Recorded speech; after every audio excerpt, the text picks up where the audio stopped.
આજની આપણી વાર્તા છે કોના માટે, જે પુસ્તક મનનો માળોમાંથી લેવામાં આવી છે. એક વખત એક નાનકડી પણ તોફાની નદીને કેટલાક માણસો પસાર કરી રહ્યા હતા. નદી પર પુલ નહોતો. આવતા જતા લોકોએ સ્વ અનુભવથી જ અમુક રસ્તો નક્કી કરી લીધો હતો. સાચવી જાળવીને લોકો આશરે નક્કી કરેલા રસ્તા પરથી પસાર થઈને નદી ઓળંગી લેતા.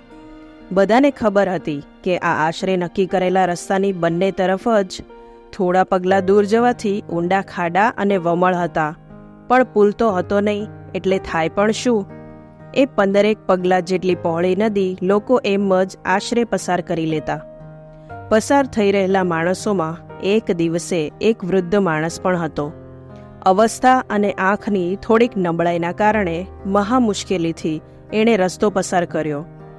એની પાછળ જ પોતાના નાનકડા બાળકનો હાથ પકડીને માંડ માંડ રસ્તો પસાર કરી રહેલી એક સ્ત્રીને જોઈને એમને દયા આવી ગઈ. એ દાદા સુથાર હતા. સામે કાંઠે પહોંચીને તરત જ એમણે પોતાના ખભે રાખેલા થેલામાંથી ઓજારો કાઢ્યા. આજુબાજુ ઉગી નીકળેલા વાંસ અને જંગલી વેલાઓ કાપીને એમણે લાકડાનો પુલ બનાવવાનું શરૂ કર્યું. આવતા જતા લોકોમાંથી થોડાક માણસો આ દ્રશ્ય જોઈને ઊભા રહી ગયા. કોઈકે વળી સુથાર દાદાને પૂછી પણ લીધું, કેમ દાદા, શું કરી રહ્યા છો? પુલ બનાવો છો? પોતાના કામમાં મશગુલ થઈ ગયેલા દાદાએ ઊંચું જોયા વિના જ માથું હલાવી હા પાડી. દાદા, અહીં જ આસપાસમાં ક્યાંક રહો છો? પસાર થતા લોકોમાંથી કોઈક બીજાએ પૂછ્યું. ના, દાદાએ જવાબ વાળ્યો. તો પછી રોજ અહીંથી આવવા જવાનું થતું હશે ખરું ને? પ્રશ્ન કરનારને આશ્ચર્ય થયું હતું કે જો આ માણસ અહીંયા ન રહેતો હોય તો વળી એ પુલ બનાવવાની જફા શું કામ વહોરે? નક્કી એને આ નદી વારંવાર ઓળંગવી પડતી હશે. ના, દાદાએ વાંસને એક સરખા કાપીને એકબીજા સાથે મજબૂત બાંધતા કહ્યું. હવે પેલા માણસની નવાઈનો પાર ન રહ્યો. પોતાનો જરાક પણ સ્વાર્થ ન હોય ત્યાં કોઈ આટલું હેરાન થાય ખરું?